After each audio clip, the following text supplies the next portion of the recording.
In the heart of West Africa lies a region that was once the center of one of the world's most populous empires. Today, northern Nigeria is a land of 100 million people, deeply rooted in Islamic tradition. But 200 years ago, this land was a battlefield of identities.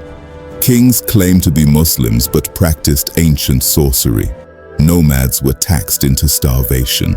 And in the middle of this chaos stood one man, a scholar who believed that a pen could be sharper than a spear. His name was Usman Dan Fodio. He didn't just lead a rebellion, he sparked a revolution of the mind that still echoes in the security and politics of modern-day Nigeria.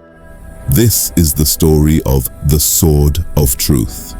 But by the late 1700s, a strange mixing had occurred. The Hausa Kings, the Sarkis, were caught between two worlds. In public, they prayed in the mosque. In private, they consulted oracles and enforced laws that contradicted the Quran. For the poor, life was hard. The Jangali, or cattle tax, was crushing the Fulani nomads. Corruption was everywhere. The people weren't just looking for a religious leader, they were looking for a liberator. Enter Usman Dan Fodio. Born in 1754, he wasn't a soldier. He was a teacher. He spent 20 years traveling from village to village, not with a sword, but with poems written in the people's own language. This made him a hero to the masses, but a target for the palace. King Yunfa of Gobir realized that Dan Fodio's kinship of followers was becoming more powerful than his own army. In 1802, the king tried to assassinate the scholar. Dan Fodio fled, an event known as his Hijra. But as he retreated into the wilderness, thousands followed him. He was given a vision of being handed the Sword of Truth. He realized that if the kings would not listen to the word, they would have to feel the weight of the steel. In 1804, the Jihad was declared. It wasn't just a holy war, it was a class uprising. The oppressed peasants and the burdened nomads joined Dan Fodio's Jama'ah, or community.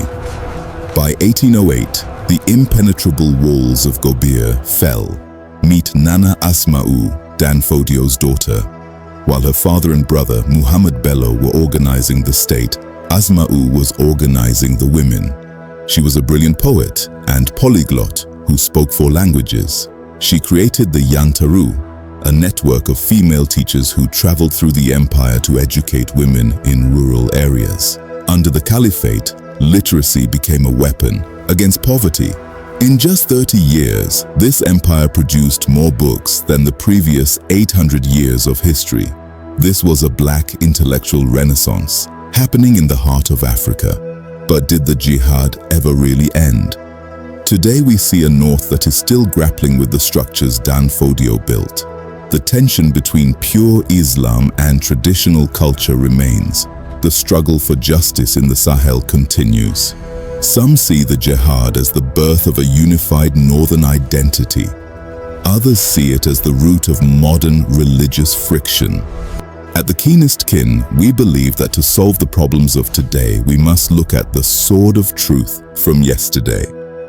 Because history isn't just what happened, it's why we are who we are.